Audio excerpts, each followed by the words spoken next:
with Shanna, and today we're diving into the inspiring journey of one incredible entrepreneur who is helping soul-led business owners make sales without selling their soul. Joining us today is Heather, the proud owner of Wyled Coaching, and she is known for helping coaches, healers, and service providers make sales.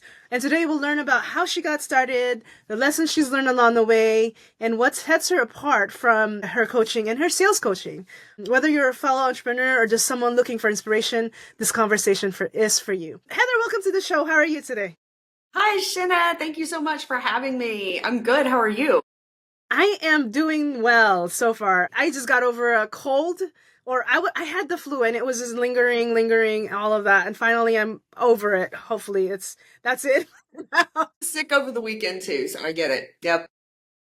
So I'm actually, you and I had an amazing conversation before we started this one, but I'm really curious. What inspired you to start your coaching business, and what's the story behind its creation? Okay. So in a nutshell, I come from a very dysfunctional family. I suffered from depression and anxiety, suicidal ideation most of my life. Did therapy. Therapy kept me kept me alive. And then I got into personal growth, and that's what actually made my life worth living. So personal growth, spiritual growth, and coaches and healers that actually gave a damn about actually helping me, not just about getting my money. And so I actually worked as an escort for 16 years. And when it was time for me to move on from that, I was like, what the hell am I going to do? And I worked with a career coach. We decided that life coaching would be a really cool thing for me to do, right? Because I like to help people and everything. So I went and I got trained. And then which is amazing, like, just fair warning, when you become a coach, you don't know that you just stepped onto like the fast track, the really hard fast track to your personal and spiritual growth. Mhm. Which is amazing, but not always easy. So I got into it and I was really passionate. I was really good at it, but I didn't know how to market and sell. Mm. And I floundered around for about 3 years. And then I went to a sex coaching school because I was like, Mhm. oh, well, I know a lot about sex. Mhm. So let me go, actually learn about how to coach. So I did that. And I still wasn't getting clients. So I finally started paying for business courses. And I made the mistake of getting in these really big group programs where the information back then was not really that good. Mm. But even if it was good, there wasn't enough support for you to Mm. actually implement, right? Because you don't know what you don't know. You can watch a training and be like, okay, I got this. But then when you turn around and try to actually apply it, like you know the theory, but then you try to apply it to your business, Uh-huh. it's hard. And even if you do it, just because you implemented doesn't mean you implemented well, right? But you Mhm. don't know that, right? Right. So I did, like in school, I was a straight A student, but then I got in these business courses and I was doing everything they told me to do and it wasn't working. And the line back then was like, oh, if it's not working, you have a bad mindset. And so I Mm. internalized, like, were you around for that? Mhm. Yeah, yeah, Yeah. yeah. I've heard of that. Yeah. Yeah. And it's like, yeah, mindset might have something to do with it. But if you're doing everything your mentor tells you to do and it's not working, it's not your mindset. Mm. True. If you're not doing what, you're supposed to be doing, it could be mindset, but it also could be like, if my mind knows that I don't have enough information to move forward, it will just stop. Mm. Mm. And so anyway, so I wasn't getting results. I kept investing. I kept spiraling down more, thinking, oh my God, there's something wrong with me. But I was afraid of getting a one-to-one coach. So I kept buying these things. And the other problem with them is that the marketing and sales techniques that they were teaching felt really unethical to me. Mm. So an example was there was one program that they gave us a sales script and it was written in neuro linguistic programming, NLP, which is a form of hypnosis. It's a Right. mild form of hypnosis, but it's a form of hypnosis. And they were very, very specific. They were like, you have to use the script word for word. Mm. Wow. And I was like, I don't think it's ethical to, number one, use NLP on someone without their consent and their Mm. knowledge. And number two, put them in a mildly hypnotic state and then ask them for thousands of dollars. Mm. Mhm. And so just all kinds of things like that. I was like, this doesn't feel good to me. And so for years, I floundered and floundered and floundered. And I quit the business multiple times because I was like, if somebody's coming to me for help, I wouldn't sell somebody a car. I wouldn't sell somebody a timeshare with these tactics, right? Right. I'm like, I can't feel good about this. And I was like, if that's what I have to do to get clients, then I'm walking away, right? Because that's not what I'm about. But I kept getting pulled back. And finally, I was working as a chauffeur, and I was standing at the Atlanta airport, and I was waiting for like the fourth C-suite executive of the day to finally make his way to me so that I could take him home. And I just got this download from the universe that was like, anything you do that's not coaching is a waste of your gifts and talents. Mm. And I was like, cool. And then on the heels of that was like, if you're going to have a business, you have to learn to sell. And so I made up my mind that I was going to find a way of selling that didn't make me want to throw up. That was as good as I thought it was going to get. I actually created a way of selling that was actually fun, that was really about getting to know the potential client, making sure it was the right fit, being supportive, not shaming. And I really liked it. And I started teaching it to other people, and they really liked it. And like, if you had told me 5 years ago that I was going to be a business coach, I would have told you, no, I hated business. I had a very low opinion of business coaches. But I realized that I could have a bigger ripple effect in the world by helping those purpose-driven coaches and healers and service providers, because then they're going to go out there and just like for me, like therapy kept me alive. Personal growth, coaching, healing actually made my life worth living. And so that's when I became a high integrity sales coach, high conversion, high integrity sales. I don't know. I play around with Hmm. what to call it, but I do lead gen and sales for people who hate sales, but who really believe in what they're doing. They're very good at what they do, because I want them to be the ones that people know are my colleagues. What's been your proudest moment as a coach and a business owner? One of my clients sent me a message after watching, it's an old masterclass. I've got better stuff now, but he sent me a message and he said, 5 minutes into your masterclass, I started crying because I realized that there actually was a way for me to sell that didn't make him feel like garbage. Wow. And I was just like, it was so touching. And I mean, I love being a cheerleader. Like in my personal life, I'm such a cheerleader for people, and it's magical when I get to see people who they love what they do, but they don't like the marketing and sales aspect. And it's so fun to get them to see that, like, oh, this doesn't have to be terrible. This doesn't have to be like manipulative. This can be really heart-centered and really like truly of service. And then they start making more sales. They enjoy their business more. They start making more money. They're touching more lives. And I'm just like, oh, thank God. Right. That's the impact, right? That's the impact. Right? Uh-huh. Right. What's your best advice you'd give to someone who's thinking about starting their own business, or, for someone who's probably had failed a lot in the past and probably think this isn't for them, but they keep on getting called to start something themselves. Ooh. I mean, the biggest thing for me was realizing that not everyone who says that they're a coach or an expert actually is. Mm-hmm. Amen. And that just because someone has helped other people doesn't mean that they're the right coach, healer, mentor, graphic designer, whatever for me. A lot of it kind of has to be trial and error, but I feel so passionately about this that I actually published a book in 2023 called What Every Entrepreneur Wishes They'd Known Before Hiring a Business Coach. And I've spent over $100,000 just in business coaching. Mm-hmm. I've probably spent at least 30, 40,000 in like personal and spiritual coaching, health coaching, that kind of stuff. But I have a 7-step process that I go through to like vet and research people so that I know that I'm going to work with somebody who actually cares and is really going to help me get results and advice about what to look for in the contract and everything. Because I love the coaching industry, and there's so many great people that are really changing people's lives. And, I want people to connect with those people. Right, right. And not everyone is right for you, but there is someone that's right for you, right? Right. Somebody may be a great coach, but if they're not the right coach for you, then you're not necessarily going to get results, right? But you want to look for the person who's asking you real questions in the sales process. They're not just like, well, this is one of the tips. There's a ton of stuff in my little book, but like, you don't want the person who's like just asking you about your goals and aspirations and basically getting you high off potential and then being like, oh, well, if you want that, you've got to work with me, right?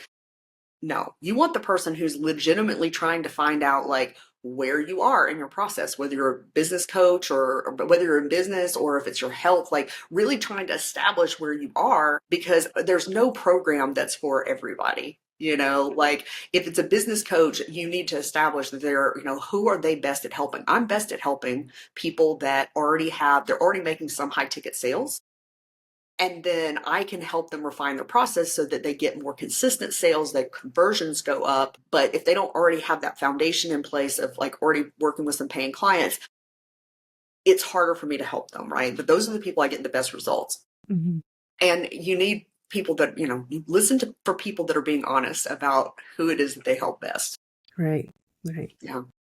I think, and I agree with you. I think we all need to find and vet. I think, one of the things that breaks my heart is when a potential client comes to us and then tells us, and I don't know why we end up becoming, inventing sessions, but, one of the things that we hear a lot is, oh, I've hired an agency, spent, massive amounts of money, and I have nothing to show for it. Like, that breaks my heart. Because if they had just done their job, they don't have to go overboard. If they had just done their job, they could have had the website, they could have had the funnel, they could have had this and that, but they didn't even do their job. And that's the vent. It's like the agency you hired didn't do their job. Mm-hmm.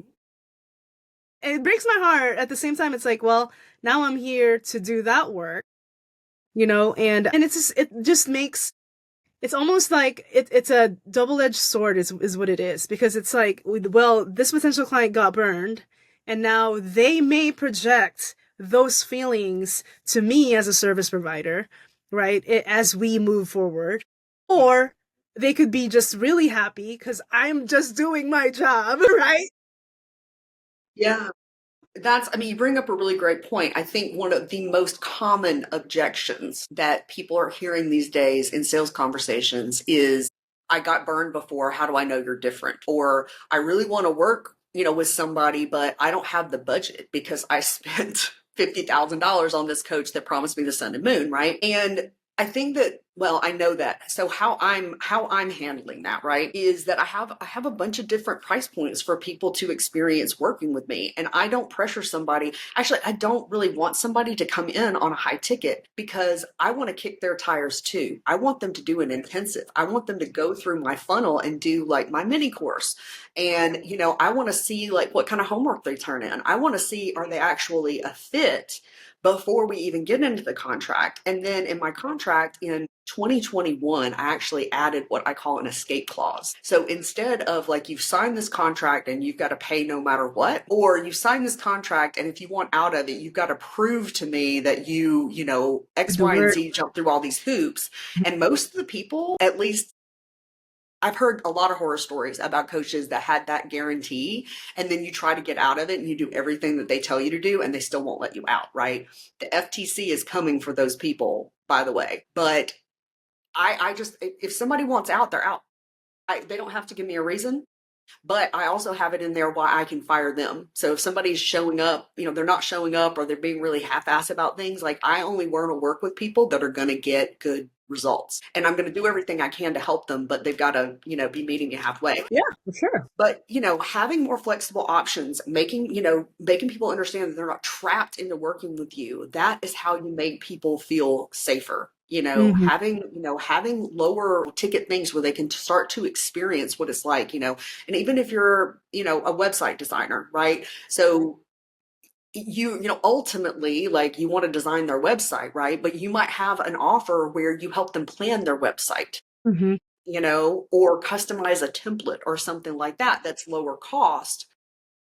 People, like, we need to show people that we care and that we actually know what we're doing and that we can actually help them, not just the general public. Like, we can actually take our methods and apply it to whatever they're doing, right?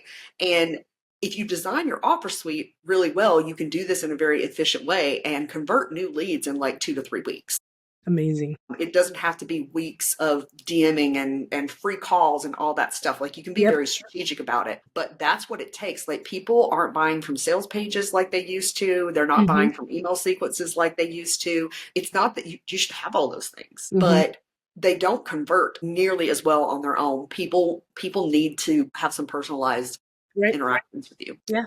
Intimacy, right? Intimacy. It's like they need especially in high ticket. I think once you're touching, 4K and up, they're gonna need the conversation. They're gonna need the reassurance, right? Yeah. Especially because some of them have been burned, right? Right. Well, and I mean, I have a huge problem with somebody who's like, yeah, you need to pay me thousands of dollars, but I'm not going to make 20 minutes to talk to you.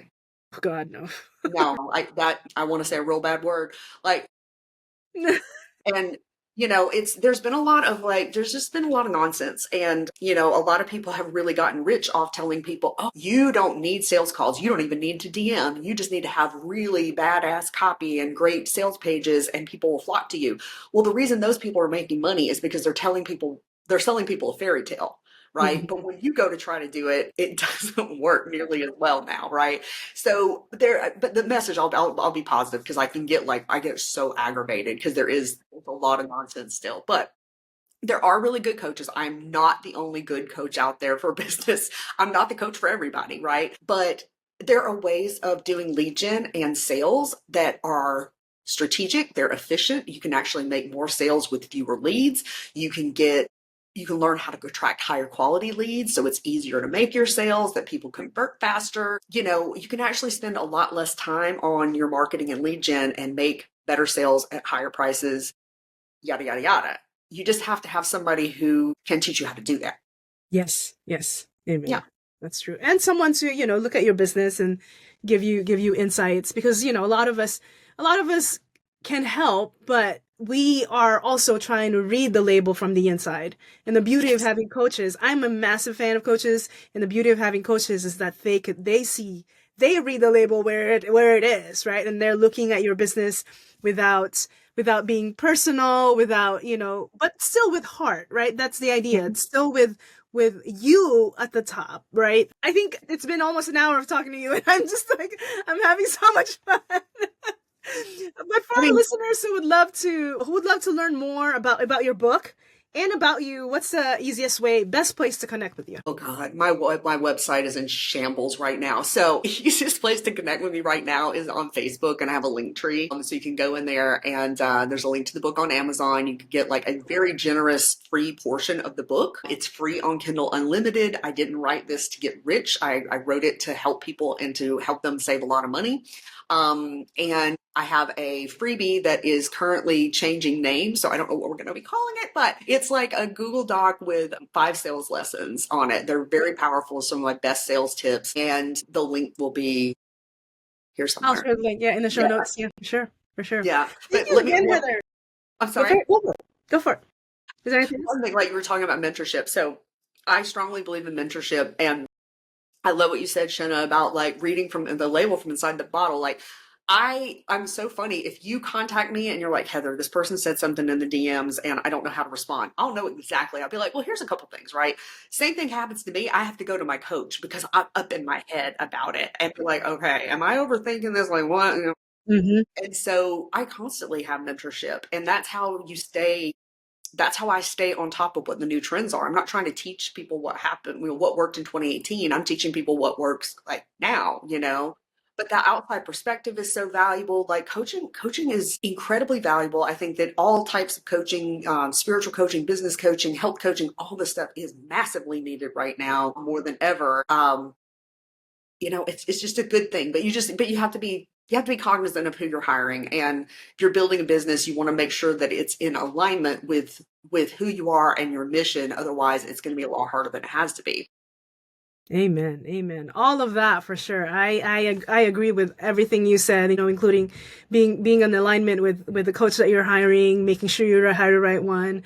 And I recommend that you guys grab the book because that is very like vetting who you hire is the fastest way for you to save money, right? You don't want to get burned with service providers that aren't going to do what they said they're going to do. You don't want to get burned coaches promising, the moon in the sky and you end up with dirt, right? You don't want to so if you just get this book, spend, I don't know, maybe 2 hours, just ways to vet, and maybe like just take 3 tips from the book and take action from that and see where that gets you. And hopefully you get someone or hire someone who's aligned with you, who you are, your business, your values, all of that, right? Thank you again, Heather, for being part of Muse Interviews with Shenna. And to our listeners who want to get help or need to reach to Heather, show notes will have all the links to her link tree, to her website, hopefully her lead magnet, because I think that's also going to be very, very valuable for everyone. I mean, she just gave me ways to